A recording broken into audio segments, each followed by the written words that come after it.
Okay, welcome back to another video, everybody. I'm Sam Price from OXS Skimboards here in the Bay of Islands, New Zealand. This video, we're going to get the phone out and go through some questions I got recently on Instagram. The Instagram handle is at OXS Skimboards.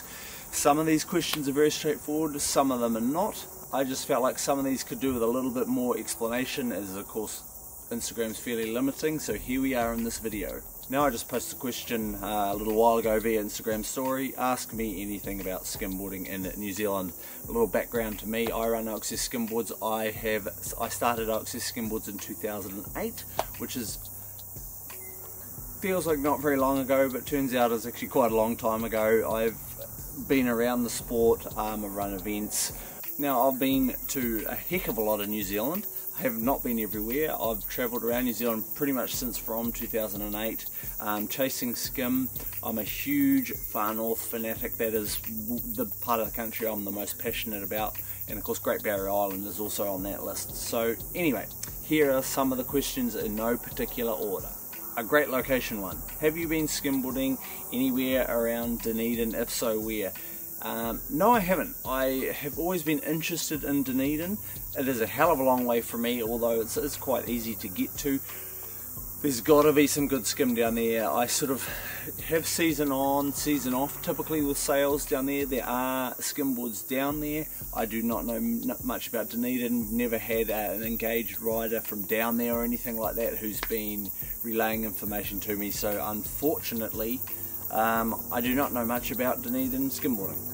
Now, my favourite skim spot in New Zealand, without a doubt, as far as the experience and the wave skim conditions, Cape Maria Van Diemen, up the top of New Zealand by Cape Reinga. You walk in through the bush or along the beach. It's about an hour and a half walk and has what I've seen the heaviest waves in New Zealand. It can be absolute perfection. It can also be very difficult to get right. As far as flatland go, now flatland is very different in the sense that it's much more of a controlled skim condition, what you're sort of looking for, because if one tidal pool's good, it's very much the same as all the other tidal pools. And I mean, I love skimming places like Rarawa Creek in the very far north. There's also other spots like Tauputapura by Cape Reinga. Then there's also places like Waiwera and Wendohome back around North Auckland. Omaha, where I was from, used to get exceptional tidal pools. So the answer's Great Barrier Island. There are some fantastic flatland skim around Trifina on Great Barrier Island. Much more of a broad answer with flatland.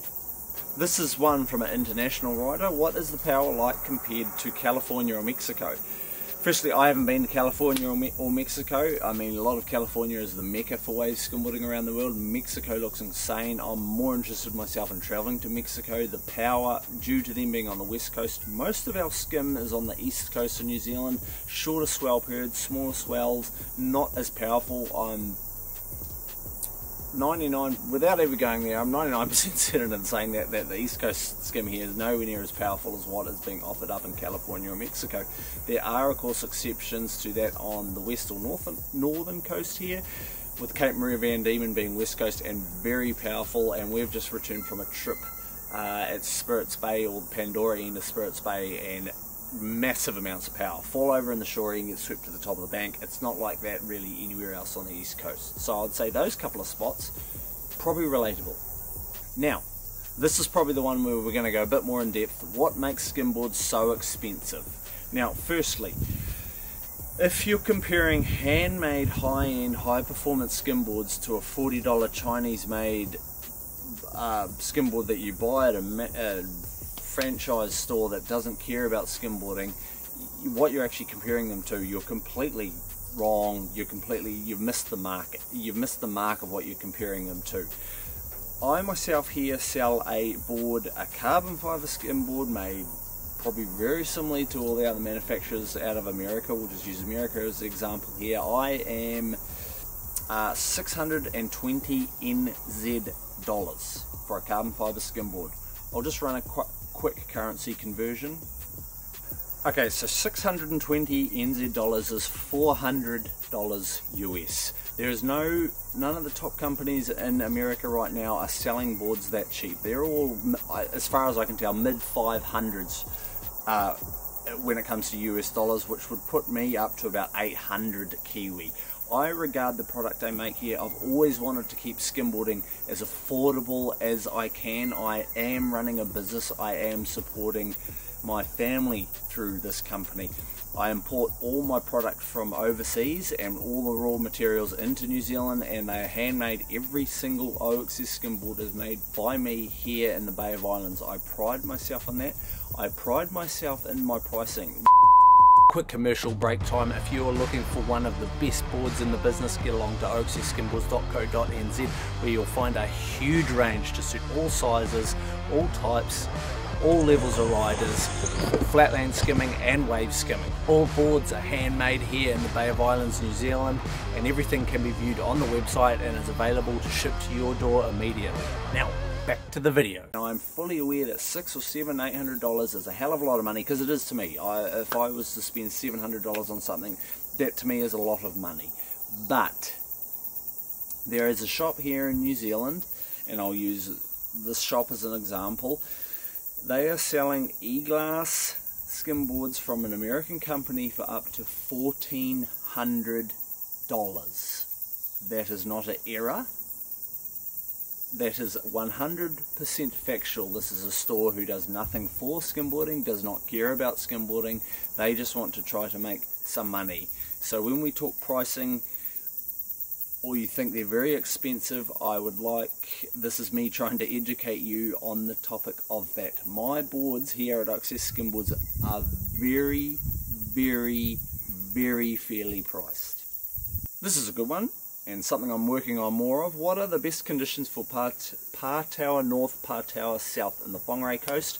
I literally have a video featuring that location, which is linked up here in the card up top.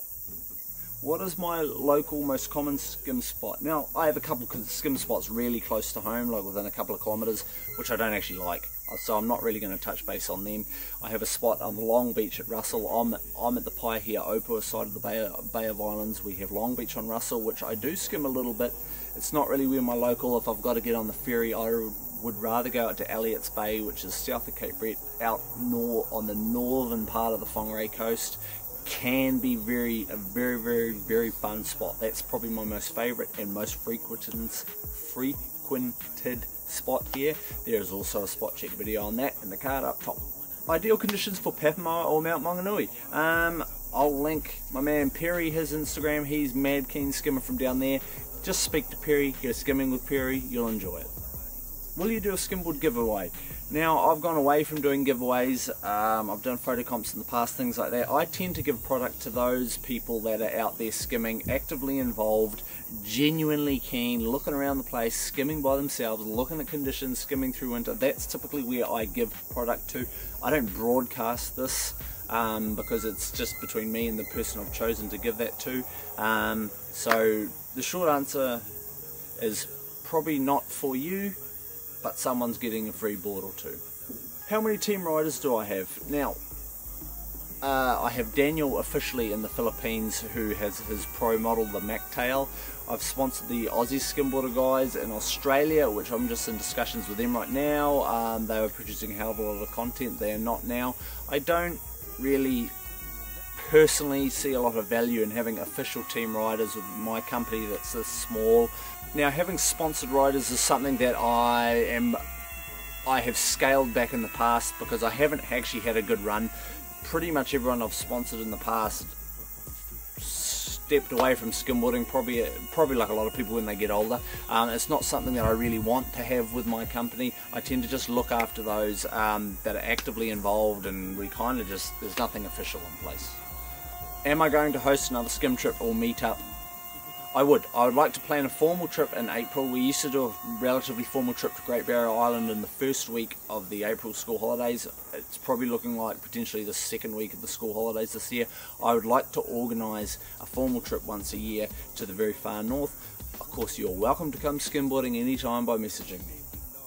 Skim sesh sometime in Whangarei this summer, and I replied, and autumn, winter and spring, because of course skimboarding is not limited to summer. I go year round.